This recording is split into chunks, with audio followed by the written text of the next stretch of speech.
took like 20 minutes to prepare. Yeah, because it's so awful. Everybody's just making fun of us in chat. It's very Aha! Now I have to reduce your size. You're not covering the whole screen. We're putting you as an image. A drink god is a trend. You are humongous. Yeah. God, this is all so bad. I hate it a lot. But we're gonna work with it. Okay. First of all right, are you ready to finally start now? And I'll get some answers along the way. Maybe you could fix the stream. Okay. First of all, you want to explain to chat what's your Shadowverse experience to let them know. So I don't know that much about Shadowverse. I've only played a handful of times, but I started playing for a collab. I think it was about a month or two ago. I think it was 1 or 2 months ago. Continue though. Yeah, and I picked Bloodcraft as my craft, right? For obvious reasons. And I have not gotten that much far in the story, so I don't know a whole lot about Shadowverse, but I will be here today to judge some cards. Oh yeah. This is what we call an optimal Regilis stream. Okay. I hope, luckily I'm not streaming tomorrow, so I can spend my tomorrow fixing OBS, making sure it freaking works. Out what's happened. Alright, and you picked Bloodcraft specifically because of, what's it called? Your character of being my character's a vampire, right? You want to give us a little bit of that lore real quick? Just a little snippet. A little bit of lore, just a little bit. 50% of the overlay is just Lily. That's not true. It should be. Yeah, so I'm Lilian, I'm a vampire, and I may or may not be a little bit of a yandere, and I became a succubus because of it. Because lore reasons. For now. For lore reasons that we still have to record, by the way. We haven't had a chance to. We still have to record that, yeah. At least we have the story on the writing. We just have to record it. Considering we can't see chat on your stream, it's going well. Yeah, it's really bad. First of all, chat doesn't work. Links don't work. The commanders don't work. I can't see my counter. And my model doesn't work. And neither does Lily's. It's very bad. 50% of that is milkers. I hate it a lot. I really want this fixed. Oh, this poor stream. I really like the box you're trapped in. Alright, so here's the plan. Are you listening closely? We're listening. Alright. I'm going to give you 3 cards of each class, including neutral class. I'm gonna ask you whether these cards would be currently used in the meta today, or if these cards suck, basically. Oh boy. And you're I gonna know nothing about meta. Yeah, don't worry. Don't worry.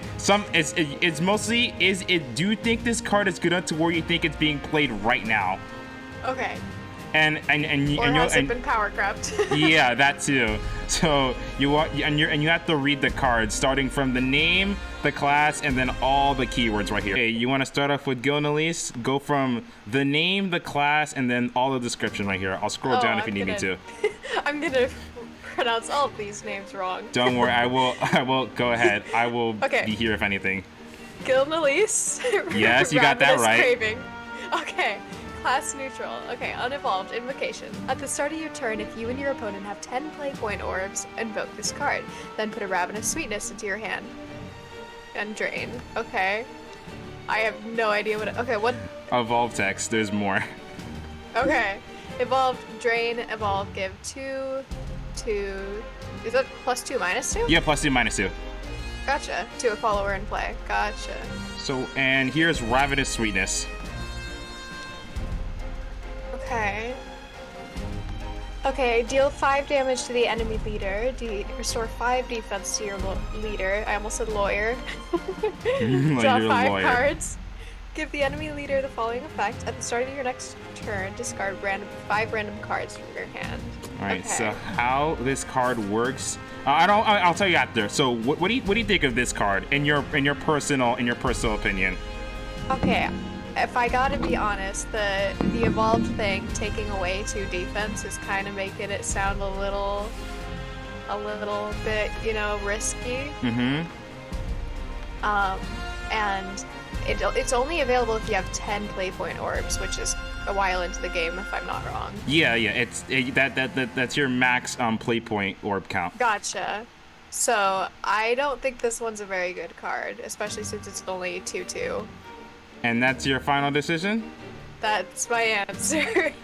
Well, you'd be horrifically wrong. For real? Yeah, this card is God. super good. Okay, I'm gonna give you a little bit of goodness. context. In specific control decks, like that I'll go into, control decks love playing this card to the point where you see it in almost every control deck where it's a necessity. That's how good this card is. Because let me tell you about that drain effect. Gilnelise could apply it to herself. So she become a 6 attack 2 health that drains, so it heals you for 6. Wow. So it doesn't matter if she dies, you're healing for 6, and that's already like about more than a fourth of your health. That's a lot. Oh my goodness. Oh. All right, now what was I saying about Gilnelise? She heals for 6, and she's just that good of a card because of it. Because the fact that you could just heal for 6 is already good as is, and and control decks simply just last long enough, or they get enough play boards fast enough to where this effect happens about, I'd say, like 70% of the time in normal control games, and it's pretty likely. And this bottom effect right here, where enemy leader discards 5 random cards, is basically like a game-winning effect because when they discard 5 random cards, the game's basically over by that point. Because you're losing half. You're either losing your whole hand or you're losing half of your max hand, and it's random, so you have no idea what you're losing, and then you just kind of can't really recover from that. Especially you're drawing 5, you're healing 5, and you're dealing 5 for 0. It touches you. Yeah, I see what you mean now. Yeah, as you can see, Gilnelise is a very, very stupid card, and I hate it a lot. All right, are you ready for the next card? I'm ready. Here you are, Angel's Blessing. Right. All right, Angel's Blessing, class neutral. Draw 2 cards. If you have more evolution points than your opponent, restore 2 defense to your leader and recover 2 play points. You have 0 evolution points on turns you're unable to evolve. Okay. What do you think of this card? This one isn't like an attacking card, so I don't know what like the non-attacking cards are called. I don't remember. Amulets and amulets. Yeah, amulets and spells. You have followers, amulets, and spells. Okay. So you can draw 2 cards with this, and then you get defense back, and you recover play points. Mm-hmm. So say you play this on turn 4, and you have more evolution points than them, then you basically play it for 1. Okay. Gotcha. So I'm gonna say this seems like a pretty good card, especially since the last one was a good one. Mm-hmm. So I'm gonna say this one's a good one. Yeah, this card is a good card. This card is a very, very good card. Okay. Because in certain circumstances, you know how you go first and you have 2 evolution points, and if you go second, you have 3 evolution points, but you get it faster than the guy going first. Right. There's situations to where if you go second and then you play Angel's Blessing, it basically becomes a 1 PP draw teal heal 2. And especially if you're going second and you have 2 of these, then you get to play 2 of them on the same turn. So on a good day, you draw 4, you heal 4, and then you basically playing them together for 2, which is a very, very stupid effect. And everyone runs it for that chance of going second. That's how good this card is. Gotcha. That whole 50-50 chance of getting all that healing and all that draw is such a good thing that people run it. It's just a very, very good card, and there's a reason this card is super good. But yes, Angel's Blessing, good card. You now have a point on the board. You're 1-1 right now. I'm 1-1. All right, you ready for the next card? Ready. Here you are, Flame and Glass Duality. Glass Duality. Okay. So Flaming Glass Duality is class neutral. Unevolved, Fusion Harness Flame or Harness Glass. Do you want to do those after, or? Oh, no, continue. Oh, well, yeah, I'll do it after. Okay. Storm Fanfare. If this card is fused with at least one card, destroy all enemy cards. Then if it's fused with both a Harness Flame and Harness Glass, recover 6 play points. 6? Oh, wow. Okay. And there's no evo thing. Harness Flame is a basic card. Right there, it sucks. Here you go. Here's Harness Flame. I'll read it out for you. Harness Flame, neutral, strike, deal 2 damage to enemy leader. At the start of your turn, combine with the Harness Glass to become a Flaming Glass. This is Harness Glass. It also sucks. But overall thoughts on the card. On Flaming Glass on herself. Hello, okay. Necro. So, okay, this is an 8 play point card. Mm-hmm. And it's 6/6, and if it's fused with the 2 sucky cards, then you recover play points. Yeah, and then it becomes basically a 2-cost 6/6 Storm. Gotcha. Okay. And can you remind me what Storm means? Storm means that it can attack the enemy leader immediately, or it could basically attack immediately, including the leader. Gotcha. Okay. Let's see. So this one. If this card is fused with at least one, destroy all. It says destroy all enemy cards, so that's already sounding pretty. Yeah, it destroys OP. the entire enemy field. So that already sounds kind of OP. This one sounds really good. So that's your final verdict, that this card is really good? I think so. This card is very bad. Really? No, all right, I'm gonna give you a little bit of context. Back in the day, when a deck called Evolved Shadow was like super popular, it basically cheated this card out of the deck to where it you basically burial right the card. That's basically putting it on the field and destroying it, and then on later turns you basically reanimate it. So you basically getting it on the field for free, and because it had Storm, it could attack immediately. So people would cheat out this card. Another deck called Resonance Portal would actually run Harness Flame and Harness Glass, to where that they draw, the heart of Resonance is that they draw a bunch of cards. And because you're drawing so much, you'd actually get the fusion effect, and that's what made the card really good, to the point where it was nerfed. Yeah, by the way, this card was nerfed. Originally, this card was I believe it was a 7-cost 7/7, and it recovered it. Hold on, I believe it was a 7-cost 7/7 that recovered 6 play points. I have to double check that just in case. It's been a hot minute since this card has been nerfed. Yeah, this card was funnily nerfed because of that, and because of the fact that it was nerfed, people stopped playing the card for that. Yeah, the card was a 7-cost 7/7 that recovered 6 play points, and that's what made it so good because of that. But now the card isn't really playable anymore, to the fact that no one really runs the card, which is technically good. Hello, Catalina. It's good to see you. Stream sucks right now, but it's good to have you. Hi, good to see you. Mm-hmm. C. All right, are you ready for the next class? Here you go. Whirlwind Assault. Ooh, okay. Whirlwind Assault is Forest Craft. Spell, at the end of your turn, if at least 4 cards were played this turn, reveal this card from your deck, up to 1 copy per turn. Put a Whirlwind Assault into your deck. Until the end of the turn, give +X/+0 to an allied Forest Craft follower that costs 1 play point or less. Then if X is at least 5, give it Storm. X equals the number of other Whirlwind Assaults you've played this match. So what you think of this card? It seems very niche. Oh yeah, let me see that. Okay, it says the more you use of this one card is the more that you... Alright, continue about Whirlwind Assault. Yes, it seems pretty niche to me. I guess it depends on how much you would have of this card, but if you have a bunch of them, then maybe it would be pretty good. Mm-hmm. But it's only if... Okay, usually you play... Do you usually play only like one type of craft at a time? Like you only play one class at a time? Yes. Yeah, for classes you can only play one at a time. Gotcha. Okay, so... And it...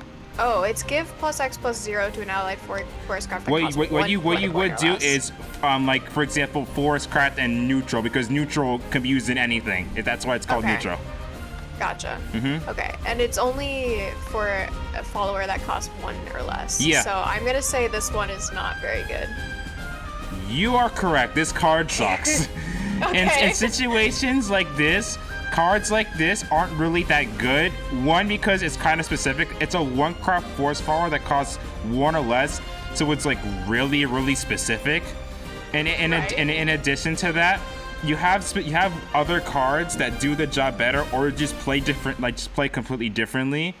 Like, for example, you could play the thing aggro, where you don't need the card. You could play control, to where you're not running enough cards to play this card. There aren't enough cards that benefit from gaining attack, or there aren't specific circumstances where you really find it. And the fact of the matter that you have to play 4 cards a single turn just to get the card back at the end of your turn could make this card's kind of niche, to where people thought it was good and then it really wasn't at that point, if that makes any sense. Yeah, I see what you're saying. So yeah, this card sucks, and maybe it'll be better. It came out kind of recently, but who knows? Maybe the card will explode and get better. I kind of hope it does. Ready for the next one? We're ready. All right. Hosami. One free night for every This front. stream is going pretty fun. So far, I'm having a good time. I'm glad to hear that. All right, here you go, Hosami. All right, so Hosami, Enchanting Hostess. Yep. If at least fanfare. If at least 4 other cards are played this turn, banish all other allied followers, then put X random forest craft followers of different costs, excluding Hosami, from your deck into play. X equals the number of followers banished. Okay. Oh, and has an evolved text. Okay, evolved. Transform 2 enemy followers into fairies. Fairies are just 1/1s. They don't do anything. They're just 1/1s, so they're fodder. Gotcha. Okay. So what you think of Hosami? So, Hosami. Okay, this is a 3 play point, 3/3, and if at least 4 other cards are played this turn. So this card can only be played pretty late into the game.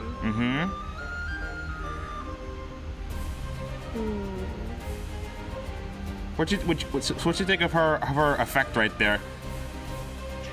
Oh, that's really pretty. Oh yeah, Oh, the evolved art is really. This is an alt art, and I have it animated, so it's really, really pretty. Oh, it's so pretty. Her character design is really cute. She's got herself a good voice too. It's been a pleasure, dear. Yeah. All right, and I want to say, oh, I wish this. I would like to say this card is good, but in my experience playing, I'm not very far, but in my experience, I have not played that 4 or more cards in one turn most of the time, so I'm gonna say this one's not very usable. That your final answer? I guess so. You'd be kind of right, but also wrong. Okay. Mostly wrong. Okay. Don't trust me. In rotation, this card is ass. This card sucks. In rotation, this card sucks. In unlimited, though, this card is stupid good. Okay. In situations in unlimited, let me pull up a quick example for you. So say you have in unlimited forest craft, you have so many cards that like recovers like a whole bunch of play points, where you can do it on the turn that she's able to play, like on turn 4. For example, see how fragile is. If Weaver points in your opponent, recover 1 play point. So that card basically costs 1. You have Wisps right here that well hold on, let me do it right here. Like this card's a 0 cost. You basically play that for 0, so that's 1 card on the count. You have cards that recover play points. Hosami herself in unlimited can be done as early as turn 4, and then there's a specific combo that you take exactly 20 damage from all the damage, and you just lose on turn 4. It's very, very depressing, and I hate it. Yeah. And everyone's currently playing around it, because now she has so many tools that make her so good that now you just have to. Now the question coming limited comes like, do I die on turn 4? Is the question that we all have to ask ourselves. Yeah. So in rotation, this card sucks, and unlimited, this card is very good. And the fact, and you see how the evil effect transforms to many followers. So say you have 3 wards in the field, so they can't attack your face. Hosami could transform those wards into fairies, and then she could just use the rush she gets from evolving to crash into the last ward. So you have to have a minimum of 4 wards to not lose, and it sucks a lot. Okay, yeah. But this card is very good. You're currently 2-2 right now in terms of your cards. Not horrible. It's not horrible. Here you go, Pure Sight, Queen of Frost. These crystals and a beauty. The perfect combination. Alright. Pierce, Queen of Frost. Fanfare Enhance 6. Recover 1 evolution point and 4 play points. During your turn. Let me help you for a second. Enhance is basically the card costs more, but they have a different effect you play for the enhance. So you see how the card normally costs 4? That means you could wait until you have 6 play points and play for the enhance. Okay. Alright, continue. So during your turn, whenever an allied follower evolves, deal 2 damage to all enemy followers, then 1 damage to the enemy leader. And there's no evolve text. What do you think of this card? Okay. So already off the bat, recovering 1 evolution point and 4 play points is really good. And whenever an allied follower evolves, deal 2 damage to enemy followers. So this is kind of a passive damage card, which is nice. So I'm gonna say this one's pretty good. I think it looks good to me. Are you final answer? Yes. Yeah, this card's actually pretty good. It's not played in it's actually played in Aggro Forest, funnily enough, because Aggro Forest evolved so much because they have so many effects because of it that you kind of run up evolution points really fast. So Pure Sight helps with that, and you could also play Pure Sight aggressively to the fact in where the whole 1 damage and deal with any problematic wards in the field helps you break through. You can play it in control to the fact of where you can, as I said, you can control the field and make it so that have less files to play. 2 damage is nothing to scoff at, to say the very least. Right. Way back in the day, there was a very, very good control deck to where you basically control until you played 50 total play points. Yes, that's a real thing. Yes, it happened multiple times, and everybody hated it. It doesn't happen as often anymore because Baja is it's good, but it's not like meta good, which is good. Okay. But the fact that this card recovers play points, it has 1 evo point, and it's able to do a lot of AoE, makes this card really, really good. It could combo very, very easily because of that. But yes, not anymore. Yeah, no more Baja. And we're glad for our savior, Uranus, the MVP himself. Still not nerfed. Still not nerfed. No, you're gonna have to deal with him until he leaves. All right, let me set up for the next music, and we'll go right into Swordcraft. Give me just a moment. Okay. Swift Speed Quick Blader. Whoa, I did not say that right. Swift Speed. Come on, Lily. Swift Speed Quick Blader. Yeah. Evolved Storm. An Evolved Storm can attack 2 times per turn. What you think of this, man? Okay. I don't think it's bad. I mean, it's solid. It's only 2 play points and it does 2 attack. Evolved form, kind of hot. Yep, the whole eye patch, purple red hair, and he's shouting with lightning. Lightning has nothing on me. Yeah, so I don't think this is like...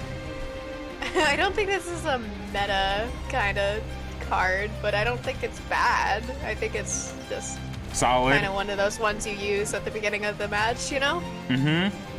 So yeah, I think it's like okay. Say your final answer?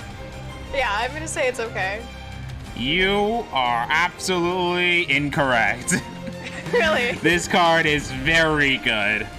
You know how you let me give you a quick example. You see this card right here, Forge Weaponry? See how it gives a rally 10, give 4/4? Wow. Yeah, they run this card, and this card is bad, and people run this card, and they have a whole archetype. They call it Quick Blader Sword. He has his own little deck comprised of him. My goodness. Hold on, give me just a moment. Where is it? See Royal Summons right here? Rally 10, put 2 play point Swordcraft followers and check 1 from their cost. So what they would do is on Rally 10, they'd put the Quick Blader in their hand. He costs 1. You evolve him to where he can attack twice, and then you just slap some buffing cards like Forged Weaponry, and then you just hit them very, very hard. Yeah, okay. And they have a bunch of aggro in there to make it so it's easier for reach, and Sword has enough evil recovery to where that they can actually run cards like this. It's a very, very good card. It's not good as it was, but it's still a pretty solid card and a good solid deck as is. This card was underestimated, and then people figured it out. It's very good. Yeah, I can see that. That makes sense. And even and there's a reason he doesn't get evil stats. He's just that powerful as a guy. Wow, damn. Yeah. He's just a guy. He's just a guy, and he just hits you really hard, and then you die. So you are, yeah, I believe. I see how this can be pretty strong with other cards alongside with it. So what are you? I think you're 3? 3 and 3. Yeah, let's see. Let me count this real quick. Gilnelise was wrong. Blessing was wrong. Hold on. No, Blessing was good. So Gilnelise was right. Blessing was right. Gilnelise was wrong. Blessing was right. Flaming Glass was wrong. Whirlwind was right. Hosami was wrong. And Pierce Eye was right. And Quick Blader was wrong. You're 3-4. 3-4, gotcha. Next card. Here is Octris, Hollow Usurpation. This newfound satisfaction begets desire. There's a lot here. Alright, Octris Hollow Usurpation. Hollow Usurpation, don't worry. Usurpation. Yep. Usurpation. Okay. Fanfare. Select an enemy follower. If it has any last words effects, gain those effects. Do the same for any strike, ward, storm, bane, drain, rush, and clash effects. So basically everything. Yeah. Fanfare, randomly put 1 of the following cards into your hand. Gilded Blade, Gilded Goblet, Yeah, I just scroll down. Gilded Boots, Gilded Necklace, and Fanfare Rally 8 gain the ability to evolve for 0 evolution points. There's Okay. still more. Oh my goodness. Oh, Okay. yeah. And put a Remnant of Hollowness into your hand. Let's go over these cards really quick. Here's Gilded Blade. It's straight into the point. Gilded Blade. Okay. Gilded Blade, deal 1 damage to an enemy follower. Yep. Okay. Gilded Goblet. Here, I'll help you out so you don't out of breath. Gilded Goblet, restore 2 defense to an ally. Gilded Boots, give rust to an allied follower. Gilded Necklace, give 1/1 to an allied follower. And here is Remnant of Hollowness. Okay. Your power Hollowness is going to be fusion loot cards. Whenever cards are fused to this card, draw a card. Basically, Deal a pool of 4 damage. Oh, I'll help you go out. ahead. For fusion, there's basically a button that says fusion, and if you fulfill the conditions, for example, see how this card says trait loot? You'd fuse those specific cards, and right there, you draw a card. Oh, okay. Okay, continue. Gotcha. Okay. Deal a pool of 4 damage divided between all enemies. If at least 4 cards have been fused to this card, deal a pool of 8 damage instead. Okay. That already sounds really good. This part sounds really good. So what do you think of Anyway, Octris? you guys, chat. I speak French. Let's not. You speak French? I did not know that. Yeah, I speak French. How did I not know I'm that? I'm not like super fluent, but I'm like moderate, you know? Fine, Marta. Can you give me a sentence? J'ai parlé de français. J'ai étudié le français pour 4 ans. Oui, yeah, 4. So yeah. That was pretty good, actually. I you know what? You should keep it up. That's pretty good. Good job, Lily. Extreme. Yeah. So what you think of Octris? Oh, Okay. and by the way, this Rally 8 means basically means that she can evolve for free. Oh, you're right. Okay, yeah, evolve for free, and that means it would become 8 play points instead, right? What was that? Where it says the Rally 8. Oh, that means it's 8 play Rally points is instead? Rally basically is. Let's say you play a guy. That means your Rally is 1. So you need 8. You need to put 8 followers on the field, and that's Rally 8. Oh, okay, I getcha. All right. Gotcha. All right. Does that help out? So, yes. All right. So this one is gonna be pretty strong in late game, I think. And what is the last words effects? Basically, say you have, let's see, let me give you a quick example. Say you have, like, this line that says last words. It basically makes it so Actress now has the last words, too. So it copies it onto itself. Okay. My cat is meowing. I hope you guys can't hear him. No, Lori, I don't hear it. Okay, good. I'm gonna say this one sounds really good. As somebody who doesn't know a whole lot about the game, I think this is a good card. Is that your final answer? Yes, it's good. Your final answer is wrong. This card is bad. This card, really? Yeah, this card was decent for like a while, but that's only because Sword didn't have good 3-drops. Okay. So yeah. it was more of a like. It has a hot woman on the front. It has a very hot woman on that. Look at those hips. I know. Yep. So, but basically, this card was mostly run as like a just because you can run it type of card. It's like you know, it's a whatever card, you can throw it in there, it's pretty good. And then Sword got good cards. Let me give you a little rundown as to the Sword 3-drops currently in rotation. Gotcha. Say you have a card that gives you these good spells at Rally 10 for free, and then it evolves and you have all these good effects right here. You have cards that we have to go over. That's also a part of the thing. You have cards that make your commanders evolve for free. Sword has so many good 3-drops to the point where it doesn't really need to run Octris anymore. We could just run better cards, mainly Opulent Strategist. That card is very good, and I did not put on the list, so don't worry about that. Okay. But yeah, Octris herself is okay, but she's not a necessity. It's enough where you have to run her in like every Sword deck type of way. Usually because sometimes there's no space, other times you could just run better cards. So unfortunately, this card is bad. But not bad because the card is bad because you don't need to run her, if that makes sense. Yeah, so there's better. Gotcha. Oh, well, hello, Funeral. It's nice to see you here. It's good to see you. There's a bunch of people here. All right. Yeah, there's so many people here. It's cool. And a horrible stream. All right, you ready for the next one? Yeah, I'm ready. All right. For everybody who's just joined recently, we're doing card review. Whoa. She's currently 3-5 right now. She's doing her best. I'm doing my best. Here you go. Here's Monochrome Endgame. Oh, I love this one. It's so pretty. It's very I think pretty. I have this one too. Oh, do you? I think so. At least I've seen it before and I really like it. Alright, so it's a sword craft and you choose summon a Queen Chimera the Brave or Queen Magnus the Grateful and enhance 6, summon both instead and evolve them. And you can see right here, the card's a spell. For choose effects, it's what it is. There's like multiple cards on the screen and then you pick one. Okay, Queen Chimera the Brave. Makes sense. Here's Queen Chimera the Brave. Okay.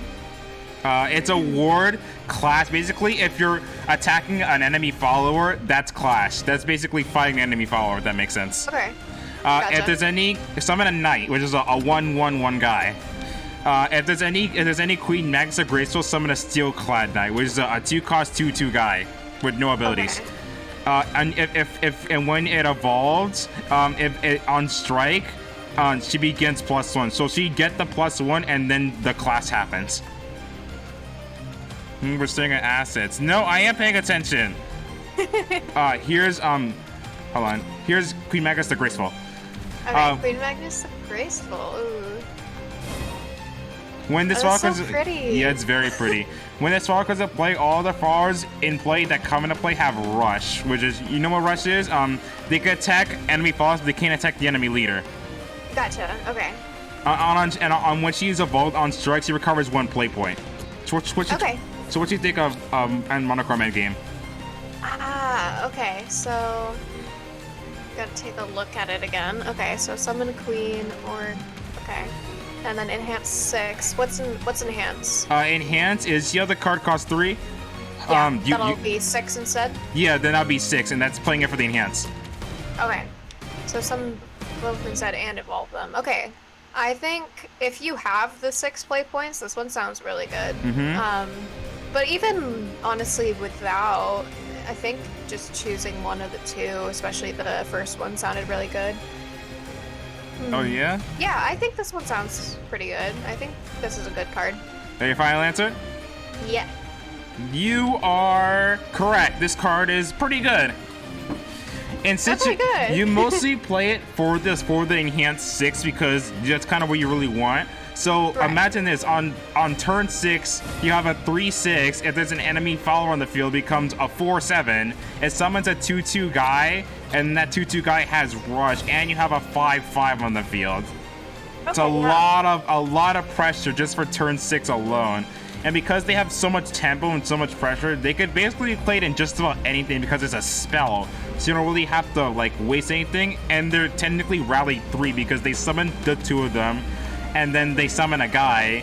And then they could be used in like an evolve focus set because you're getting two evolutions for free basically, just for 6. Gotcha. So yeah, overall this card is very, very good. If people are gonna miss it because this card's gonna rotate out in like a month. So we're gonna really miss Monochrome endgame. It's just a very, very solid card, and I really like this card. That's why I animated it. It's really pretty too. It really is. All right, I'm gonna set up for the next class. Give me just a moment. So let me go find the music. All right. Consume beverage. I have to make it different. Orchestral Mage. Yep. Fanfare randomly gains Storm, Ward, or Drain. And if at least 15 cards have been added to your hand from your deck this match, your starting hand doesn't count, does gain all 3 instead. So that's like 15 cards total, right? Yeah, basically you have to draw 15 cards. Okay, gotcha. I was like, I don't even think you can have 15 cards in your hand. Yeah. Okay. Oh, and trait festive. That's a little important. Festive. Yeah. Festive. Okay. Oh, you want more hydrates? Okay, fine. I'm drinking twice. Continue. You're gonna get waterboarded. Don't worry. Continue. He consumed 3 times. Okay, continue while I drink all this. All right. It's a 3/3/3. It does have some. There, I drank my water. I can't remember the term. It has some randomness to it. Oh yeah, the whole randomness, good, either getting Storm, Ward, or Drain if you're under 15 drawn cards. Yes, and then if you have drawn 15, then it's gonna be all 3 instead. Okay. Oh, I drink again. Awesome. Yeah. You just have to keep drinking. Oh my. Oh, they played a sound alert. They did a full S. Oh my. Great, awesome. And 2 more drinks.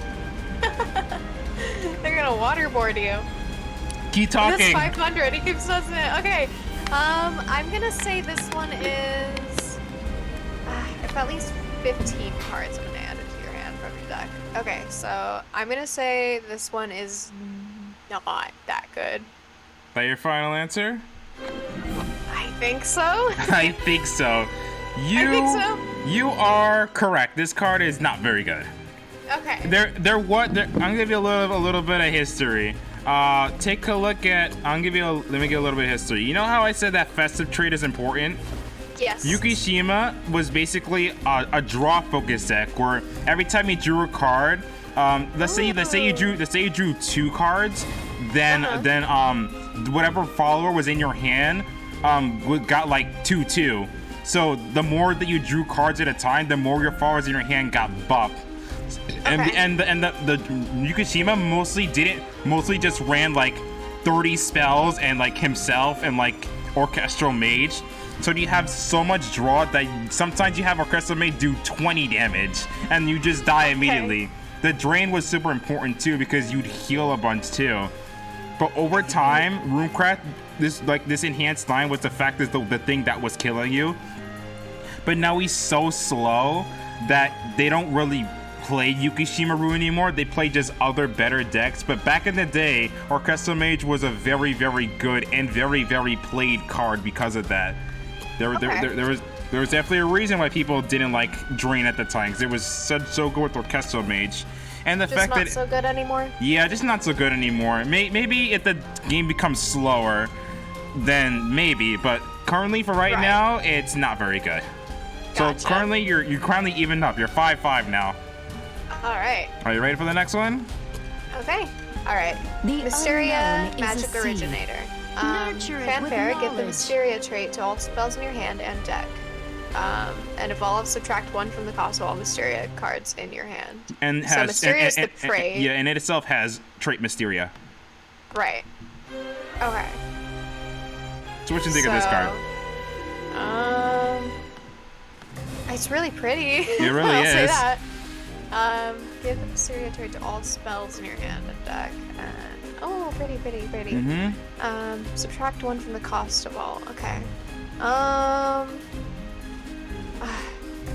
Look, this is where it comes a little hard because I'm not very good at this game. I'm gonna say it's not meta. It's not super used. What makes you say that? It's only. It's giving the Mysteria trait to all spells in your hand, and spells are like the ones that don't have like the attack and stuff, right? Yeah. Okay, yeah, and it only subtracts 1 from the cost, which, yeah, I'm gonna say it's not that good. Maybe it could be, but I'm gonna settle on saying it's not. And that's your final answer, Lily. I think so. Unfortunately, you are absolutely correct. This card is garbage. Really? Oh. Yeah, this card is very bad. All right, I'm gonna give you a little bit of more context. Mysteria as a trait is just not good because let me show you the total Mysteria cards. That's what we have right now. What is this? 1, 2, 3, 4, 5 Mysteria cards. Wow. 5 of them, and only 2 of them benefit from it, being Craig and Anne and Grea. They're the only ones that benefit from Mysteria as like a trait. It sucks a lot. And there was originally a Mysteria deck, but then like people started getting like cards that prevent damage, and then they couldn't really finish off their opponent because Mysteria was so focused on effect damage that you just blocked the damage. You didn't have enough cards to benefit from Mysteria. There wasn't enough Mysteria cards. It's just the trait itself is super dry. So like there isn't enough a reason to really play Mysteria anymore, and it's really sad because of that. They could definitely make a Mysteria, like a whole Mysteria focused thing. It is doable. It's gonna take a lot of work, but it is doable. So far the card is bad, but it could be good. Could be. Yeah. Okay. So look at you. You're currently up now. You're currently 6-5 right now. Congratulations. Let's go. Yeah. All right. Ready for the next one? I'm ready. All right. You go. Acid Golem. Ooh. Okay. Acid Golem. All right. 3/3/3. Ooh, I like the art. Here you are. All right. Runecraft, it's a fanfare. Earthbright, deal 2 damage to the enemy leader. For Earthbright, basically, there are cards that create these amulets called Earth Sigils. So you have to, or the Earthbright is say, you have to kill 1 Earth Sigil. Earthbright 2, you kill 2 Earth Sigils. Earthbright 3, you kill 3 Earth Sigils. Sometimes the Earth Sigils stack onto each other to where it's like, oh, like a sigil can have a count of 7, so it's technically 7 sigils and 1 amulet. Does that make any sense? Kind of. So say like, here, let me give you a little example really quick. See if you see a stack 1, that's basically like 1 sigil. So say that count was 4, then that's technically 4 sigils, so you could do Earthbright 4. Does that help? Okay. Right. Yeah, I see what you mean. All right, here's back to Acid Golem. Okay. Let's see. So, Earthbright 2 deals 4 damage, and Earthbright 3 deals 6 damage, and then the Evolve deal 4 damage to an enemy follower and summon a magic Sediment. Sediment is that Earth Sigil I just showed you. Okay. All right, so what do you think of this card? Ooh. My cat's still meowing. Don't worry. I think, okay. And how do you get the Earthbrights again? The Earthbright, you see how it's a fanfare? You basically just play the card, because the fanfare is basically when you play the card from your hand. Right. So the Earthbright happens automatically. So I'm gonna say this one seems pretty good in my opinion, especially when it stacks up. Because already dealing 2 damage to an enemy leader is nothing it's not bad. It's not bad. Honestly, just healing damage to an enemy leader is always good. Yep. So yeah, I think this one's pretty good. It seems like it to me. And that's your final answer? Yes. You are correct. This card is pretty Yay. good. Very good, in fact. You have situations to where you have, like, say you have a stack of 6. You play 2 you play 2 acid golems, that's 12 damage. And then there's so much burn in Earthright that it's actually pretty gross. Let me give you a little bit of history. Say you have hold on. Let me do this. Say you have Arctic Chimera. That's on Earthright 3. It gets Storm, and then you evolve it becomes a 7, so it can become potentially a 7/7 that has Storm. Then you just hurt really hard. You have Juno, to where he summons a bunch of 3/3s, and then over time, you die from that. Other times you have cards that can heal you, where if you get rid of 7 stack cards, it becomes a 5/5 war, and it kills a thing. There's so much burn in the Earthright deck that Acid Golem is a necessity in it because of that. And because that she's so good in it because of it, she's played basically everywhere. But the fact of the matter is, Acid Golem is going to rotate along with a bunch of stack cards. So she's good for now until she's gone, and then the card sucks. So you got lucky there. Yeah. Alright, so let me sit up for the next music and we'll do the next class. Here you are.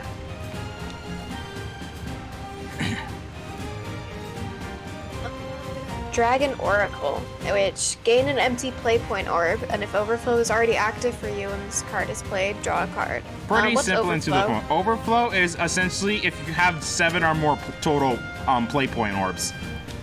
Okay, and by empty play point orb, what does that mean? Basically, say you have 3 total play point orbs and you play Dragon Oracle, on your next turn you'd have 5.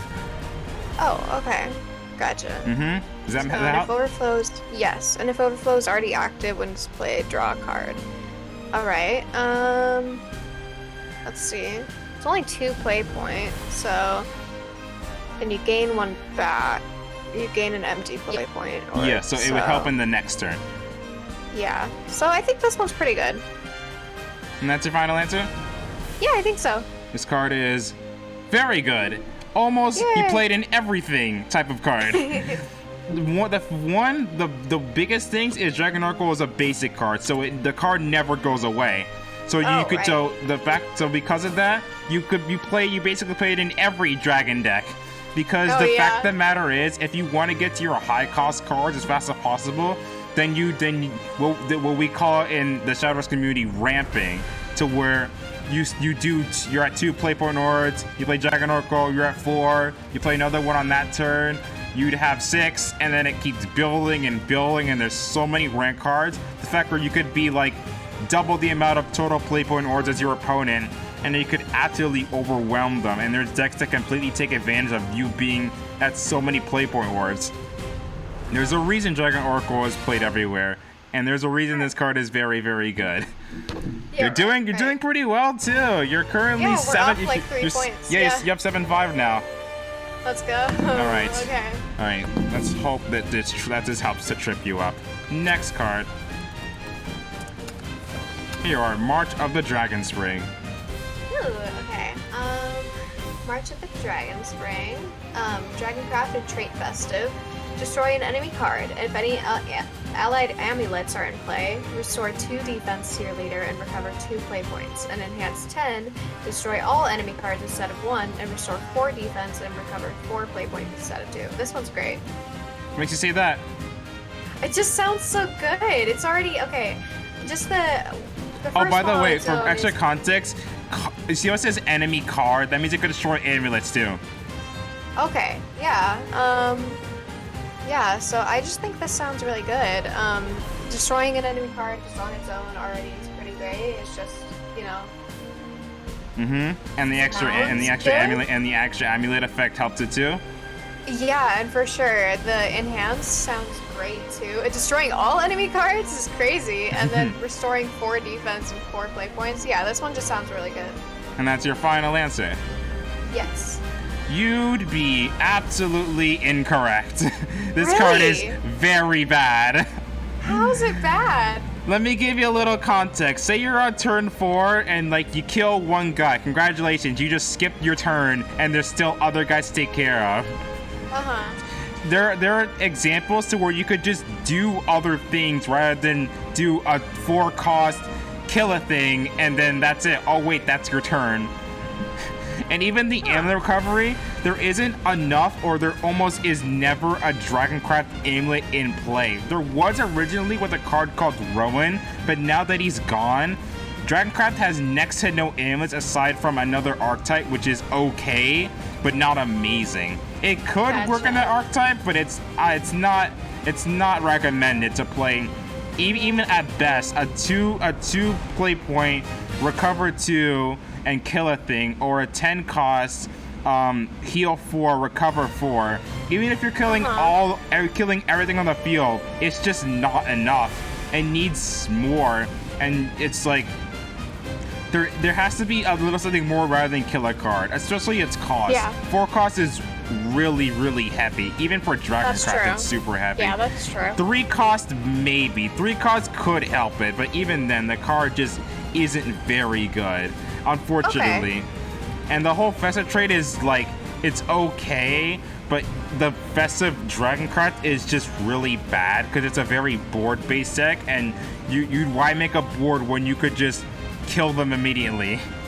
It's usually, in some cases, board-based decks are pretty good, but in this case, such as Dragon, it isn't very good in its ace. I see what you mean. Alright. Okay. I managed to trip you up. You're a 7-6 now. Yeah. Ready for the next one? I'm ready. Alright. Oh, here's another hard name for you. Oh boy. You're gonna make me pronounce it. All you right. got this. Okay. Is it Lumiore? Yes. It's Lumiore. Lumiore. Okay. Prestigious Gold. Unevolved Fanfare, recover 3 play points, and if at least 4 allied effects have discarded cards from your hand this match, discard 2 cards from your hand and draw 3 cards. Are these cards that you discard random, or do you choose them? These cards are, you choose them. Okay. And during your turn, whenever you discard cards from your hand, deal X damage to all enemies, and X deals is twice the number of cards discarded. Okay. So what's any question you have for this effect, or you think you're all good?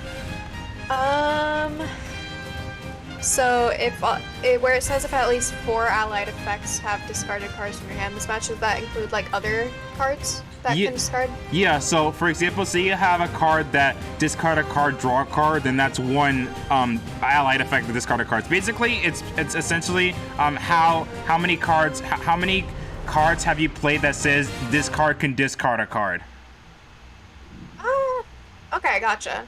Also, if you look at it, do you see those humongous heels? Oh yeah. How do you think she walks in those, in your opinion? Those are the ultimate platform shoes. Maybe I could wear them. Those are the ultimate of ultimate platform shoes, and there's nothing on the back either. It's all in the front. Oh, that's true. It's giving Monster High doll. Yeah. So what you think of this card? Is there anything for the evolved? No. Is there anything for the evolved? Okay. So I've seen a couple of other cards that have discard effects. So if you have other ones that do, here, let me help you out with that. Rotation, discard. Ignore that. Here you go. Here's the cards we currently have in rotation that say discard. Well, or either say if discarded or discard card. Okay. There's a good chunk of them. Okay. Yeah, so not a bad amount. Gotcha. Okay. I'm gonna say it is an 8/7/7 card if I remember correctly. Yeah, it's an 8/5/5 that could evolve into an 8/7/7. Okay. Hello and welcome. It's nice to see you for the first time. But yeah, continue Thank you for coming. Lumiore. Yeah, so I'm gonna say it seems like a good card. It is a very high amount of play points though, so you'd only be able to play it pretty later on. But it seems strong. me Especially when Oh, you thank have you for the a follow. bunch I of other appreciate cards. that. Hello and welcome. I'm sorry for the scuffed stream, but you're welcome to the collab with my good friend Lily. We're reviewing Shadowverse cards right now. Yes, I'm a total noob at this game, so I'm reviewing cards and trying to figure out if they're good or not. Yep. Alright, so I'm gonna say it seems really strong, but it is a very high cost, so I think it's very strong. So it's probably a good card. It just you can only play it later in the game, so it's a little hard to play, but once you can, it seems pretty strong. So overall you're saying this card's pretty good, but it's like Yeah, I think so. And that's your final answer? Yeah, I think it's pretty good. Yeah, it You seems good. are correct. This card is pretty good. Very good, in fact. Stupid good. Really? Remember how I said that Dragon has a bunch of cards that, quote, gain empty play orb and then ramp? You have so much ramp in the deck to the fact of where, let me give you an example. So you have a card that evolve, gain empty play orb, Dragon Oracle, gain empty play orb. Let me do this. Gain empty. Gain empty play orb, gain empty play orb, gain empty play orb and discard. Gain empty play orb, gain empty play orb. There's a lot of stuff that gains empty play orbs in rotation. It can get out of hand very, very quickly, and you could rent a Lumiore very fast while discarding at the same time. And Lumiore herself is the fact that you can discard like cards that benefit from being discarded, and then you have board presence with it.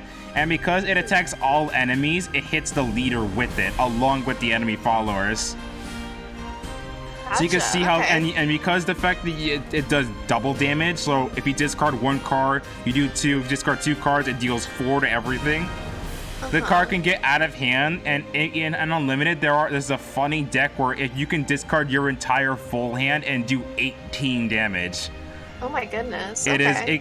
is a very funny deck. It's not a good deck, but it's a very funny deck, and I kind of like playing it too. But yeah, you're right. The card is pretty good. You are, I believe you're 8-6 right now. Okay. All right. Still in the positive. Still in the positives. You want to take a quick beer back screen to eat really quick and drink water? Yes, sounds good. We're all set and good to go. Here you go. Deathly Tyrant Feast. Yes, I'm an animal amuser. I make animals laugh. Man, how could you, Lily? Sag, he says. Okay. All right. Deathly Tyrant's Feast is a 4 play point card. It's Shadowcraft and gives Spell. 3/3 to an allied Shadowcraft follower. Necromancy 20, give 10/10 instead. Yeah, It's a spell. It's a spell, Okay. yes. So what do you think of this card? Okay. What's Necromancy? Necromancy is essentially Shadowcraft has its own count to where it's gonna be a little tricky to explain Necromancy. Let me try and put this in good words. Hold on. Say you have here. If you have enough you know how you have shadows where if you play say you play a spell, and that's basically one shadow because the card is gone now. Say your follower died. That's another shadow because the guy's dead. Say your amulet. So say anything on your field dies or you use the card, then that's necromancy. So you get necromancy 1. Does that make sense? Yes, I see what you mean. So necromancy 2. Let's say if 2 cards are in or you have 2 shadows. So if 2 cards were gone, be it amulets, spells, or other followers, then this effect happens automatically, and then it does a thing. So for example, Fanfare. If you have 2 shadows, summon a 1/1/1 guy. Does that help you out? Yes. All right, back to Deathly Tyrant's Feast. Okay. Alright, so for Deathly Tyrant's Feast, it's gonna... Okay, it's Necromancy 20, so that's a lot. Huh, okay. I don't think this one's bad. It is 4 play points though, which... Let's see.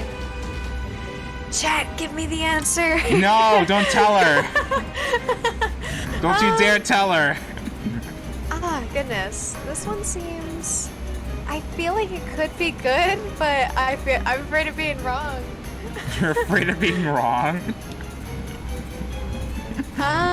Yeah, I think it sounds like a really good card. It is 4 play points though, which is something that set off one of the other cards to be not as good.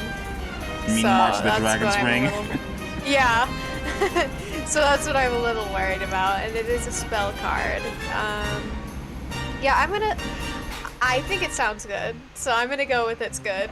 And that's your final answer? I think so. You were right about one thing. 4 play point spells are bad. This card is bad. But yeah, let me give a little context. In the little 5% of Shadowcraft players at the moment, I'd say 2% of them play this spell. And that's like focusing on the card. Necromancy 20 is such like, it's doable, but it takes a lot of effort. Yeah. And you could also, as my favorite saying goes in this stream, you can do better things. Right. You can have, like, you can reanimate your cards with just playing Necromancy. You can, let me give you a little bit of insight to all the Necromancy stuff you can do. In rotation, of course. So, for example, if you play 20 Shadows Necromancy, you reanimate 10. You can Necromancy 6, you summon a 3/3/3 Storm. Necromancy 4, you do 4 damage to an enemy follower. See how there's like a bunch of varying effects and they're all really good in their own degree with Necromancy? There are situations to where you don't really need to run Deadly Tyrant Fiends, or you're spending so many shadows that you don't have the condition to even have Deadly Tyrant's Feast as itself. So it's a decent card, but it's also not great either. So yeah, the card is bad. And it's good that it is bad. 10/10 is like kind of stupid good. Right, yeah. Fortunately, Okay. you are now, what are you? I think you're 8-7 right now. Okay. All right, on to the next one. What is it? Here you go. Have fun with that name.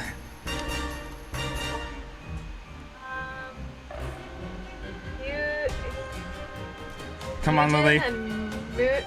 Oh, goodness. Hugin and Munin? Almost had it. Hugin and Munin. Okay. Hugin and Munin. Okay. Shadowcraft, an unevolved fanfare, summon a Hugin and Munin. If at least 5 allied cards had last words when they were destroyed this match, give 1/0 and rush to all allied Hugin and Munins. And last words, draw a card. Have any questions?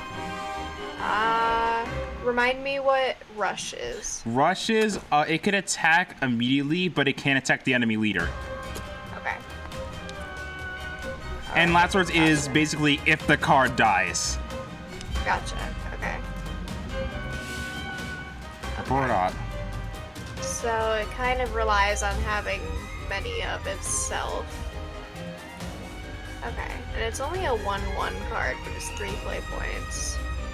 But it does summon itself twice. Well, summons itself does. once. Gotcha. Okay. So,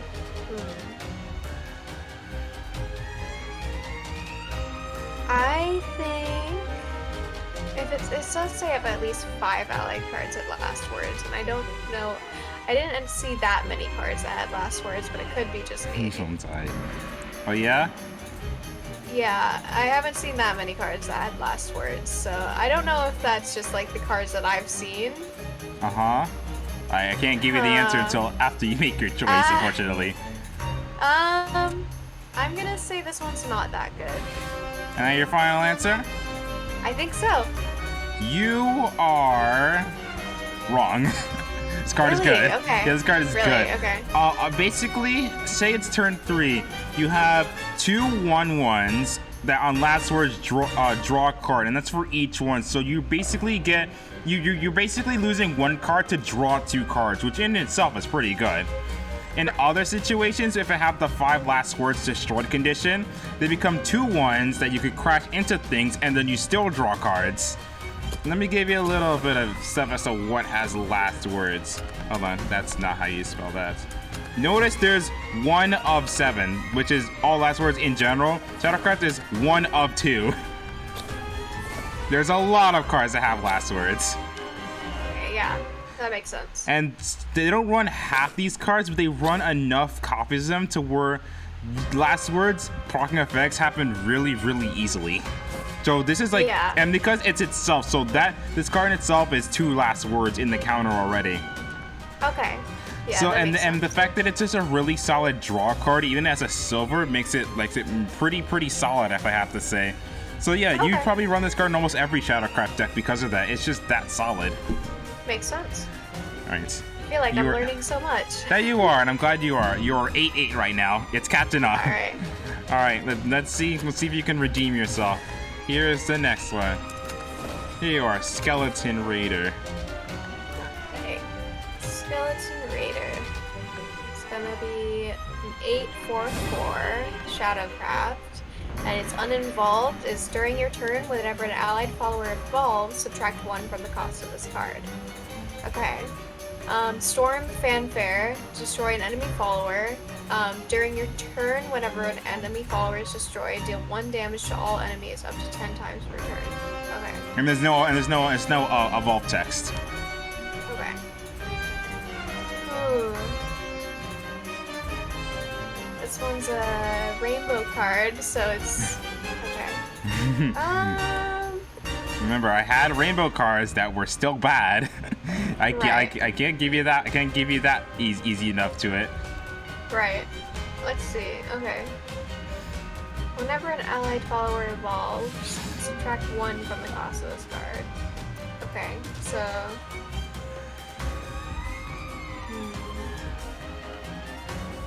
Destroy an enemy follower. Whenever an enemy follower is destroyed, deal 1 damage. Okay. This one sounds really good.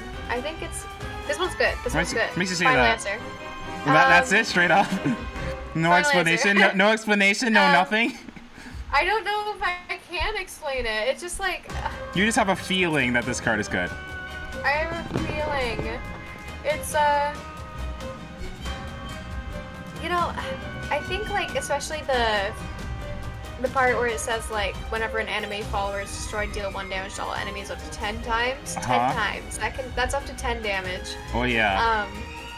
And destroy an enemy follower, it already does that once at least. So that's already 1 given. So I just think it sounds pretty good on its own already. All right, and that's your final answer? Yes. Let me explain this as best I can. All right, you're all right. Let me try to explain this. So say you have a bunch of 1/1s in the field. You play Skeleton Raider. You kill a thing, and then another 1/1 dies, and then you slash again. Then the other 1/1. You see where I'm going with this? So say if multiple cards die from the slashes keep going. So that sounds pretty good, right? Right. No, this card is bad. Really? This card was very good, and now it sucks. Back in the day, there were cards that evolved really easily. There still are, but they can't do it as much anymore because there was a card called Luna where she could recover an evolution point. But now Shadow doesn't have enough cards that either evolve for free or recover evolution points. There's 1 card, and the card is okay, being Olivia and Silva, and that card is like, why would you run that when you could run other stuff? But yeah, this card was very good to where, say you have this card would cost 0 at times, and you could play multiple ones, and then those of that whole during your turn thing, they're with everybody. So let's say one enemy follower died, and then you have 3 Skeleton Raiders. That's 3 damage, and that continues to slash the field. So say they have a very wide board, then those slashes would keep hitting those, then it would keep stacking, and then the enemy leader would take the damage too. So you can see how the card was very good at the time. Like, this card was really, really good. But now, currently, it's not so much anymore, and it's gonna rotate out soon, and it doesn't really have enough evolve packs to take advantage of it. So this card it was in its prime, but now he's not as good as he was anymore. Gotcha. All right, let me set up for the next class, and I'll do that in just a second. Give me just 1 moment.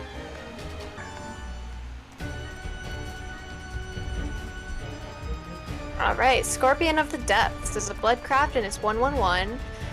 Bane. What is Bane? Bane is essentially if this card attacks an enemy follower, the enemy follower basically is always destroyed. And this happens even if it has 0 attack. So basically, if this card bows on an enemy follower, then the enemy follower always gets destroyed. Okay. Fanfare of Vengeance is active for you. Evolve this follower, and I know what Vengeance is. Yep. If your health is 10 or below. Yes. Okay.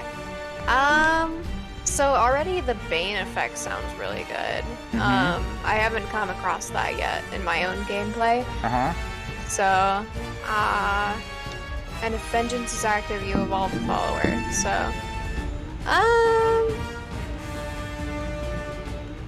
just for the Bane and the fact that it's a 1 play point, I'm gonna say it's pretty good. That's your final answer? Yeah, I think so. You would be correct. This card is pretty good, but it's for a little bit of different reasons. But you are still correct nonetheless. Okay. There are cards that can activate you Vengeance even if you're out of Vengeance. So say there's a card where it's like you play it as a spell, and then on the start of your next turn you have Vengeance for that turn, and then this card can evolve into a 3/3, and it still has the Bane, and now it has Rush because it evolved. The card and there are other situations where you could just play it as a 1/1/1 Bane, and then that's basically fodder for your entire deck to discard as many cards as you can in aggro in this deck.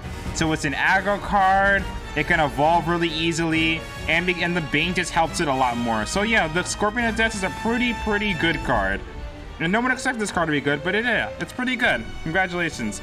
You tied yourself up, you're 9-9. Alright. Alright, on to the next one. Walt's Moonlight Wolf King. Okay, Yep. he's hot. Yeah, he is. Bloodcraft, unevolved, accelerate 2, activate Vengeance until the end of your next turn, even if your leader's defense is greater than 10. And at the start of your next turn, draw a card. Fanfare, activate Vengeance for the rest of the match. Okay. And you know what? And you have any questions what accelerate is? Can you remind me what it is? Accelerate is you basically play the card for lower cost as a spell, but the card itself is gone from your hand. So you basically play him as a 2-cost spell with this effect right here. Okay. Oh, here's the vault card. It's the one that's like you can play him for the 6 points. Yeah, or you can either play him for the 2-cost spell, or you can play him as the 6-cost. Oh, he has one more effect. Okay. There you go, evolve. Okay. And evolved is can attack 3 times per turn. Okay, that's crazy. And it becomes a 9/9. And it becomes a 9/9. Okay.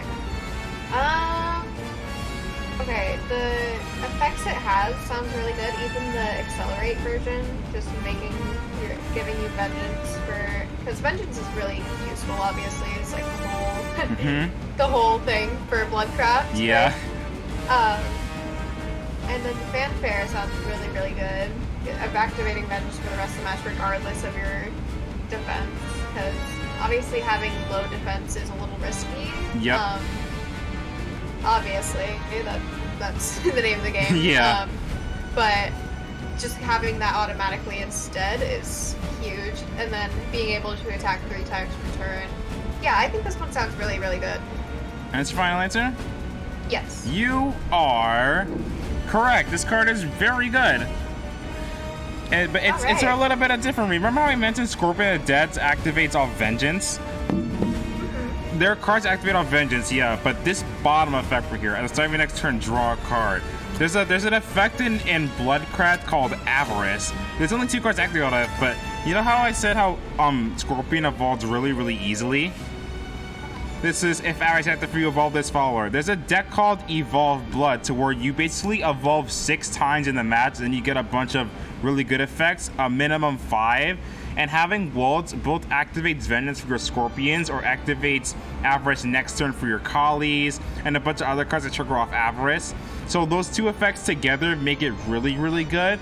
And him playing it as a guy isn't bad, honestly, and evolving him could attack 3 different things. So if he lives, he could just attack for potentially 27 damage. Potentially. but he's mostly played for the accelerate effect, honestly. So yeah, you be correct on that front, and he's a staple in that evolved blood package that I just told you about. So good. Yep, he's generally pretty good. You were managed to get out of the negatives. You're now 10-9. Congratulations, Lily. You got out again. All right, on to the next one. Let's see here. Here we are. Right. Let's go. Malicious Blader. Bloodcraft, unevolved. Fanfare, put a random 2 play point Bloodcraft follower from your deck into your hand and recover 2 play points. So it already recovers half of its boosts. Okay. And evolved do 4 damage to an enemy follower. So it does do the 4 damage and then you can also attack. Yeah, it does. The 4 damage is like a targetable thing where you target an enemy follower and then it has the rush. So it happens almost simultaneously. Okay, so in total you do basically 8 damage with this card? No. To an enemy follower, yes, not to the leader. So say that there's an 8/8 guy, you evolve, you deal 4 damage, and then you have the 4/4 stats. Okay, makes sense. All right. What do you think of this card? It's a 4/4/4 4/2/2 4/2/2. 4 evolve. Yeah. Putting a random 2 play point and recovering 2 play points. Already, I like when they recover the points because I think that's just useful. In comes March of the Dragon Spring again. Right.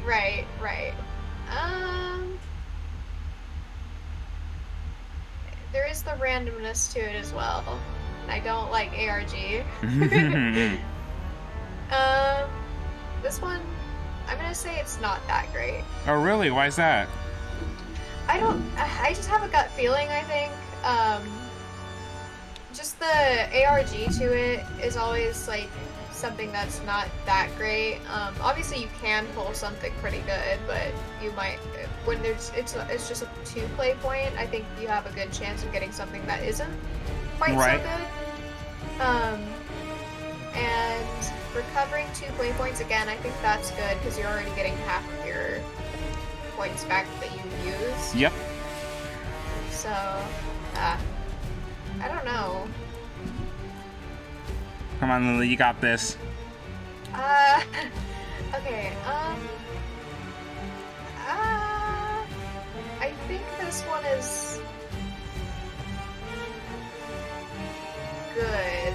Yeah, I'm gonna say it's good. You're gonna say it's good? That's your final answer? Yeah, change my mind, it's good.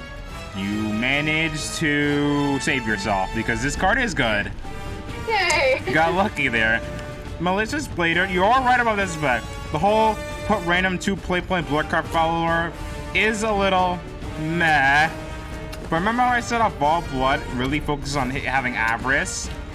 Right. Avarice itself activates when cards are drawn too. So you can draw into your Kali, that's Avarice. So you can play Malicious Blader or Kali, or an Evolved Malicious Blader, so that's 2 free evos right there. You can play, where is he? You can play this guy that sets up for your lethals for next turn. He's also a pretty decent pull, not amazing, but he's a pretty decent pull. You can get a card that auto-evolves, that synergizes with you evolving and helps in the turn later on. Or you can get Tavali. There are situations where grabbing those 4 specific cards is worth taking that RNG risk in order to play Malicious Blader as herself. And the fact that she has a little bit of extra damage with her effect too makes her really good for it. I think she's solid, not like game breaking, but she's pretty solid as to what she is. So you are right on that front. Cool. You managed to keep your lead. You're 11-10 right now. All right, on to the next class. Only 2 more to go, and then I'll free you to sleep. All right, let me set this up. I'll give you alt art. Okay. All right. Let's see. So Wingy, Chirpy, Gemstone, Havencraft. Fanfare, give ward to all allied followers with 2 attack or less. Then, if you've played at least 5 cards using their Crystallize effect this match, give them Storm. What is Crystallize? Crystallize is you're basically playing the card as an amulet. So, for example, notice how this card. Oh, this is a random card. Say this is you see this is 6 cost 2/4. Yes. You can play it as a 1 cost amulet. You can play it as a 1 cost amulet with a different effect. Okay. Does that make sense? Yes. All right, back to Wingy. What do you think of Wingy? Okay. Yeah, no problem, man. I got you. I think it could be either way. Because I like ward effects. I hate playing against them, you know, because you can't attack the leader, and that's how you win, obviously. So, yeah. And if you had, it's only with the ones with 2 attack or less. So this one automatically gets it, and then any like smaller cards that you have. So I guess you have to like play around this card to get use out of it. And then remind me what Storm is? Storm is, it can attack anything on the turn that it's played, including the enemy leader. Okay. So if you've played at least 5 cards during their Crystallize effect this match, give them Storm. Okay. I think this one is... it seems good to me. Obviously, I don't know a whole lot, and especially not about Havencraft, but I think it sounds pretty good. And what makes you say that? I really think the ward effect is giving it something good, especially since, like, if you're playing around this card and you're using it, especially because you know how to use this card. I think it could be pretty good. If you add a bunch of, like, smaller cards that only have, like, 2 or less attack to your team, then it's just gonna have a bunch of cards that they need to attack first, and then you have the advantage to go ahead and you had the advantage to go ahead and attack their leader when they can't do that to you. Yeah, so I just think that sounds pretty good. That is, yeah, I could definitely make a thing for that freaking flair. Will your Regilis take miscellaneous things into hell to your lawfully wedded wife? Answering that. Come on, back to Wingy. Come on, Wingy. We're on Wingy right now. Yeah. All right. So, what's your overall opinion on Wingy? What's your I think stance? it sounds pretty good. I think it sounds good. Final answer? I hope so. Yeah. All right. To answer your question, I'll look at stream for a second. That's the response. Do cry. Wingy is that good. Wingy is Really? that good. Originally, Oh Wingy was a 2 cost 2/2, and the card was like really heavy. You didn't like playing it, and then Wingy changed his mind. Wingy became a 1/1/1, and that's what made him really, really good. There's a reason I have that on the screen. He became a very, very good card.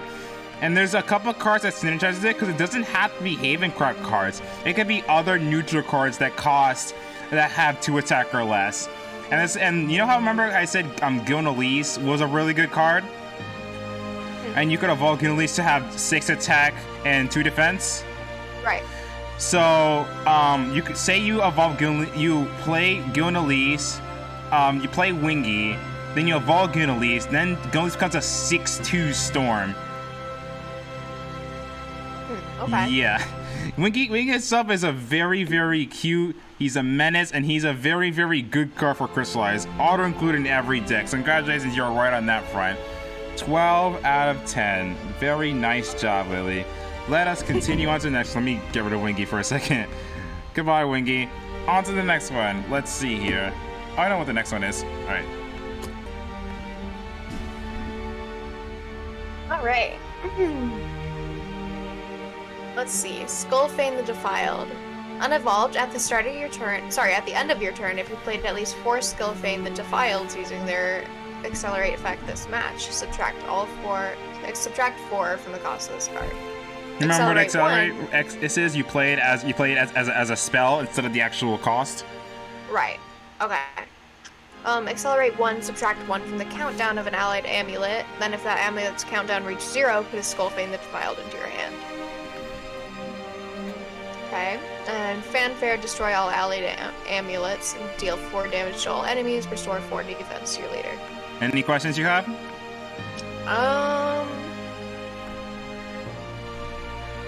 Let's see. Can you just tell me what countdown is? Countdown is essentially, well, a counter. So say an amulet has countdown 3. That means in 3 turns, except the turn that you played it, the amulet destroys itself. Most amulets have last word, so they have something that happens when the amulet is destroyed. It's true for most amulets, not all of them. Okay. So what you think of this card? So it gets more use if you have more of the card, and if you use an accelerate, then you get, and if an amulet's countdown reaches 0, you get another one. So.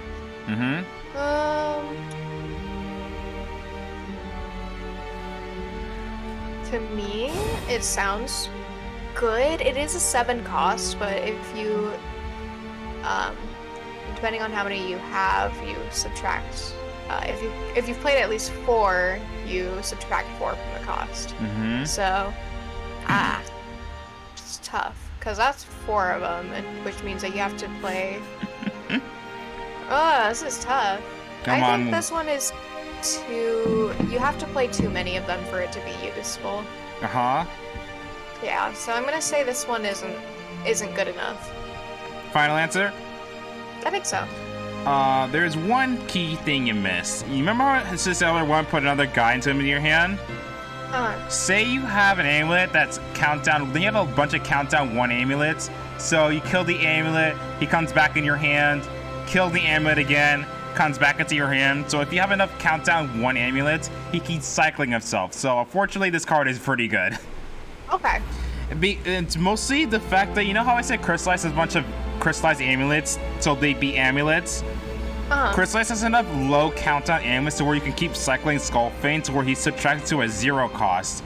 And there are cards that, you know how he does, he heals 4 and restores 4 and destroys all allied amulets? Yeah. That destroyed allied amulets thing could be pretty beneficial because sometimes those crystallized amulets can like summon a guy that has Storm, draw cards, summon a really big static guy.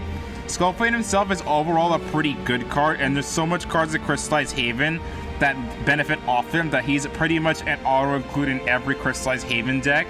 And he was bad originally, and then he got better. And so I'm pretty glad that Skullfane is good that he is now. And he is a pretty good solid card as is. Does that help you? Yeah. All right. 12, 11. On to the next one. Holy Saber. Unevolved Ward and Fanfare Enhance 8. Put a Her Holiness's Decree into your hand. If allied followers have evolved at least 5 times this match, recover 5 play points, and can't be evolved using evolution points. Can be evolved using card effects. There is evolution text. Okay. Evolved, Storm and Ward, and at the end of your turn, restore 5 defense to your leader and this follower. And it becomes a 7/6. And Her Holiness's Decree. Okay. And Her Holiness's Decree is gonna be a 0 cost spell. Yeah, 0 cost spell. Evolve all unevolved allied Havencraft followers, and evolve effects will not activate until the end of your opponent's turn. Give your leader and all allied Havencraft followers the following effect: reduce damage from effects to 0. Okay. Oh, and here's her evolved form. He takes off her mask. Oh. And funny enough, this card's gonna become a leader soon, so expect that in the near future. Oh, exciting. So what you think of this card? It sounds okay with the Her Holiness's Decree. It sounds great. So you have to get up to that Enhance 8, obviously. And already I like the Ward because this is a 6 defense card, so it has to be attacked a couple times usually. So I think the Ward effect makes it decent already, and then I like the Enhance effect. So if you get up to that 8 play points, then it'll be great for you. Because if you evolve at least 5 times, you'll usually have, you'll probably have like 5 Haven Crafts, or maybe like 4, and then a neutral or whatever. To help you out a little bit, say you have that enhance 8 and the 5 evolved followers. You can do Holy Saber on 8, then another Holy Saber without the enhance, Her Holiness's Decree, and then congratulations, now you have 14 damage. Okay. Yeah, like I was saying, I think this one sounds great to me. And obviously just restoring defense is always great too. So I think my final answer is that this one is a good card. All right. Well, it worked. You're wrong. Aww. This card, trust me, this card is good. Just not good now. Originally, back in the day, there was a Ward Haven deck, which has a sound. You put a whole bunch of wards in the field, and it's like, oh, it's annoying. You just stall on Enhance 8, then you hit for 7.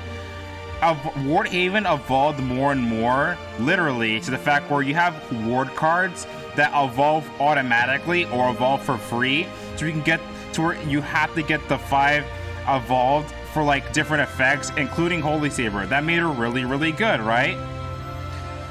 Now there's situations to where you don't have a chance to run Holy Saber because most of the time you either die fast enough to where you don't play her, and then on situations before Enhance 8, she's basically a 3-cost 2/3 do nothing card.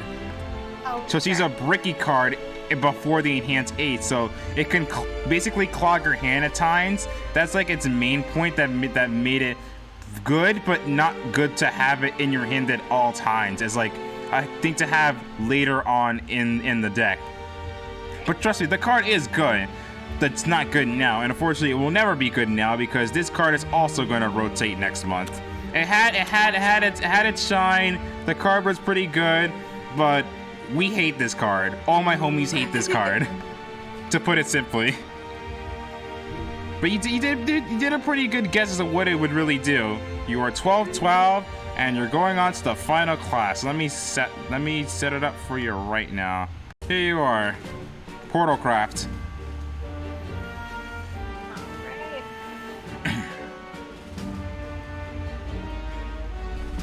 Alright, so Portalcraft and Inauspicious Puppeteer. Well, you got it right. 0.11. Thank you. Fanfare, put a puppet into your hand. Whenever an allied follower is destroyed, give -1/-1 to a random enemy follower, and followers are destroyed when their defense drops below 1. Oh, here's evolve text. Okay. And Evolved is going to be a 3/3 card now, and sorry. It's alright. Evolve, summon an enhanced puppet. Oh, whenever an allied follower is destroyed, give -1/-1 to a random enemy follower. Enhanced puppet is puppet is a 0-cost 1/1 with Rush at the end of your opponent's turn, and it destroys itself.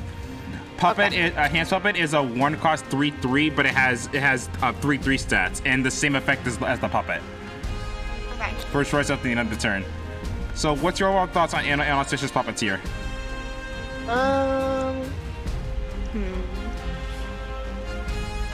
Let's see. So I think whenever an allied follower is destroyed, give -1/-1 to a random enemy follower. So any 1/1s are already immediately destroyed. Mm-hmm. But that's not hard to do. I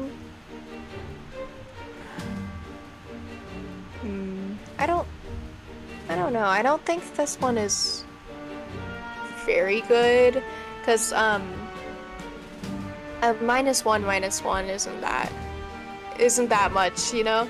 Mm-hmm.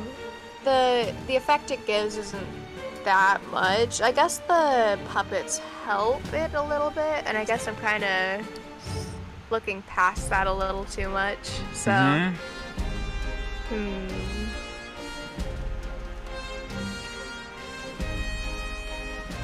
let's see. Oh yeah, because then. Oh, what'd you figure out?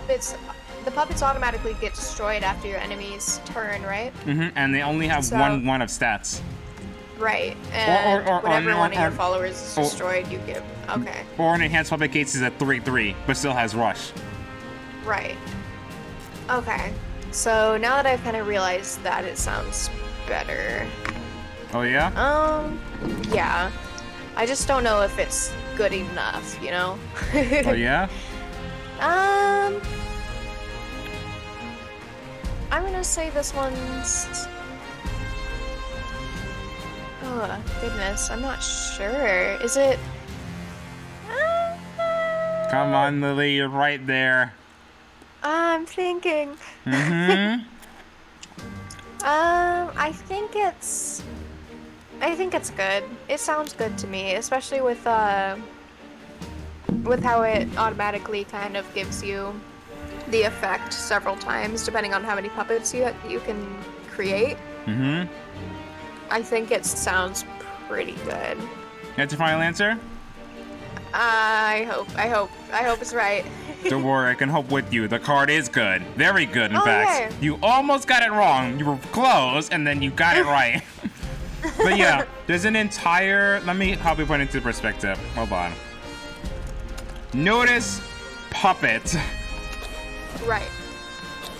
There's a lot of cards that give puppets really fast. So you can do like versus Puppeteer, play 3 puppets, and they crest to a 4/4.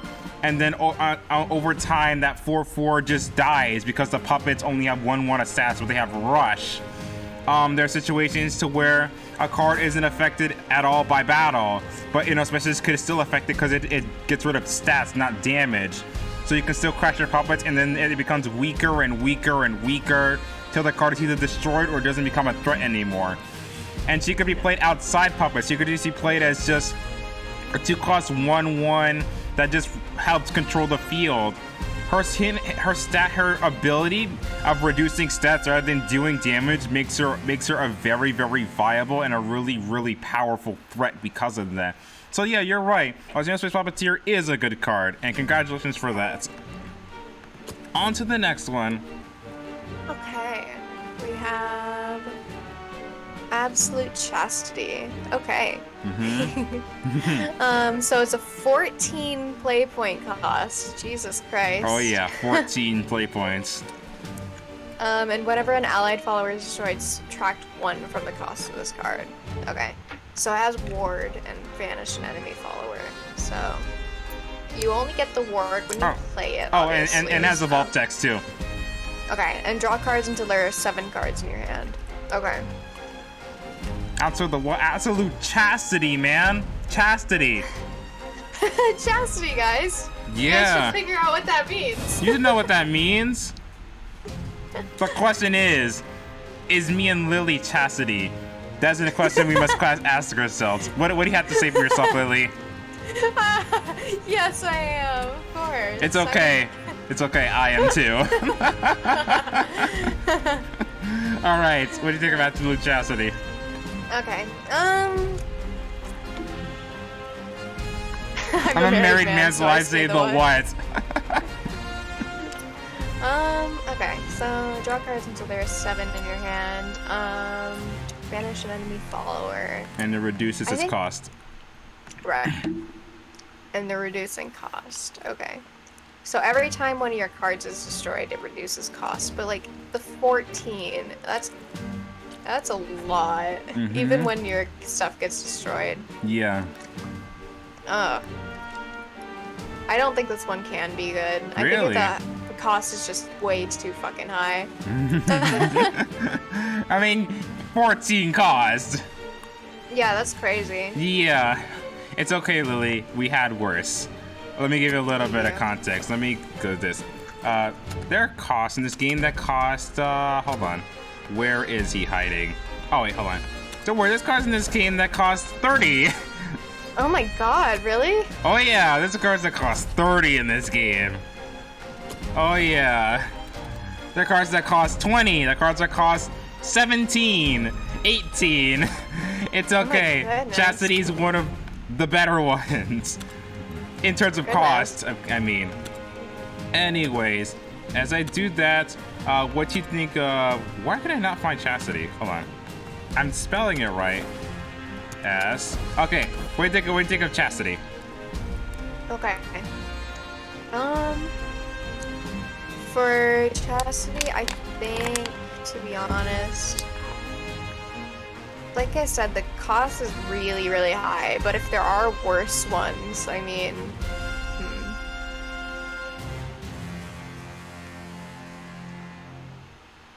it has to be usable if there are ones that are even higher, right? Yeah, So, I mean, you could think that, or the card could just be bad. right, it could just be bad. I'm gonna stick with it and say this one's not very good. Oh yeah? Because the cost is too Yeah. high? I think that makes it a little too ridiculous. And even when your characters are destroyed, it's still like, let's say you get destroyed like 4 followers within like a couple of turns. That's still 10, you know? Yeah. And it's still gonna keep. It's just like, I think that's a really high cost, and like, yeah, I'm just gonna say it's not that good, and if I'm wrong, that's fine. It's wrong, I'm fine. It's okay. You are wrong. This card is good. Okay. Alright, gonna give you a little context. Back in the, by the way, this card is nerfed. There's a reason you thought this card was bad. This card was originally at 10 costs. 10 costs was very, very easy to reach. You remember how I said puppets destroys us automatically or have bad stats? If you have this in your hand, you could just destroy 10 puppets and it becomes a 0 cost, banish a thing, on evolve, draw 7 cards. There's a reason this card got nerfed, and this card is still pretty playable. Not playable as much, but playable enough to where you see it every now and then in like Puppet Portal. So the card isn't amazing as it was, but the card is still decently good. And the fact that Puppet has no like actual draw in its deck. So having a 0 cost, essentially 0 cost, your hand is empty, draw 7 cards, or like a 0 cost, you have 3 cards in your hand, draw 4. The draw effect is what made it really, really good. And yeah, there was a reason this card was nerfed. So you are tied up right now. Yeah, that makes sense. All right, Lily, all comes down to this. There's only 1 card left. Are you ready to see if you're good at picking cards or are you not picking cards? Yeah, I'm ready. Here's the last card. There's a lot in here. There's 4 different cards in here. So this is the most that's in this, and it's a spell, so go ahead. Okay. So, Calamity's Genesis. It's a spell. Put 2 Magisterial Dreadnoughts into your deck. Oh, you got it right. At the end of your turn, thank you. At the end of your turn, put a random follower that costs at least 5 play points from your deck into your hand. Okay. Here is Magisterial Dreadnought. Okay. Magisterial Dreadnoughts is going to be unevolved as Invocation at the start of your turn. If at least 5 allied followers that cost at least 5 play points have been destroyed this match, invoke this card. And then... Invocation, essentially, the card basically summons itself from your deck if the conditions are met. And you can only, it only happens once per copy. Oh, here's more. Gotcha. And then when this follower comes into play, summon a World Eliminator. And when this follower leaves play, put 2 Ruiner of Edens into your deck, and transformation does not count as leaving your play. So if you destroyed 5, if there are 5 allied cards that cost 5, in this case he also costs 5, then he puts himself on the field, summons a World Eliminator. Here's World Eliminator. Okay. And alright, World Eliminator is gonna be it's gonna be a 5/3/3, and it's rush, and it has last words. Increase your leader's maximum defense by 2 and restore 2 defense to your leader. That makes sense? Okay. Yeah, so if, for example, your leader has 10 defense at the moment, will it have 14 by the end, or will it have 12? It's max defense. So say you're at 10, your max defense, your max defense is 20, right? Yeah. This would make your max defense 22 in this case. Okay. So, and if you were at 10 health, it would make you 12, right? Yeah. If you're at 10, your health would be restored to 12, but your max defense would still be at 22. Okay. Does that make sense? Yes. Here's the next one. Here's Ruiner of Eden. Okay. Invocation. Ruiner of Eden. Invocation. At the start of your turn, if at least 10 allied followers that cost at least 5 play points have been destroyed this match, invoke this card. Bane, Ward. And when this follower comes into play, summon 3 World Eliminators and give them Bane. Can you remind me what Bane is real quick? Bane is if this follower has Bane and attacks another enemy follower, that enemy follower is destroyed immediately, regardless of damage. Okay. Gotcha. So you can break through those troublesome wards that you hate so much.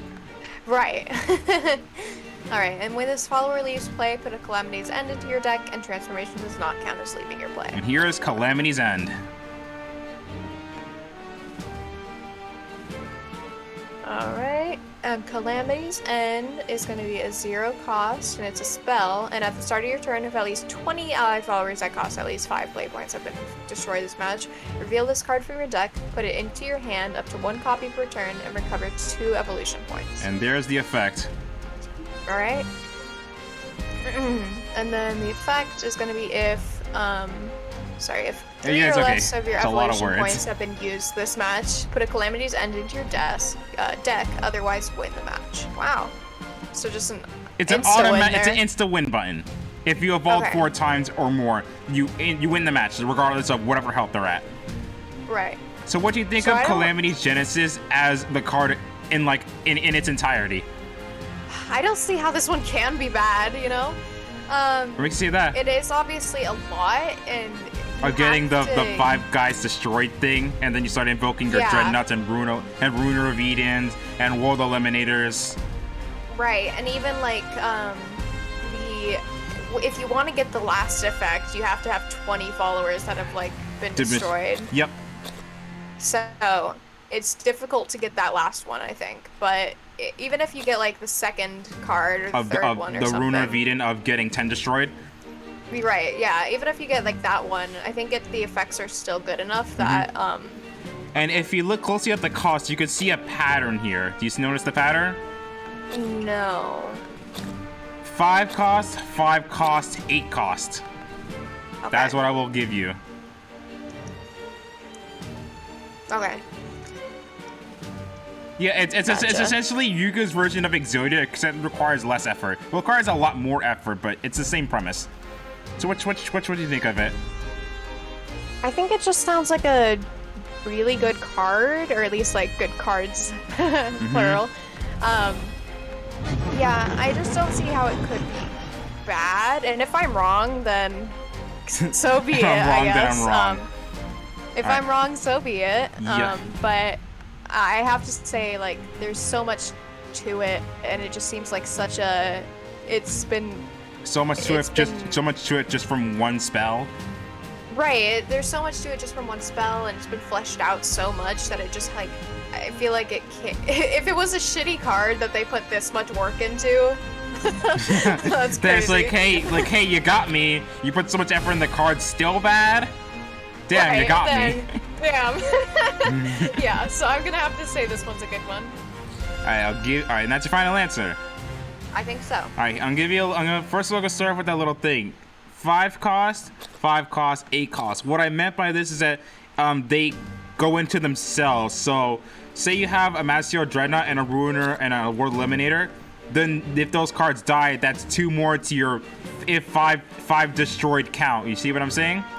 Oh, yes. So, in its case, it's puts 2 in your deck. So, you summon 2 of them, if you don't put them in your hand, because Invocation could be a very, very annoying card. As I quote from Flair, it's not Shadowverse unless you draw all your Invocation cards.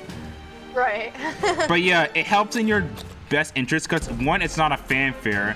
2, it summons 2 5-cost cards that go into your Calamity count.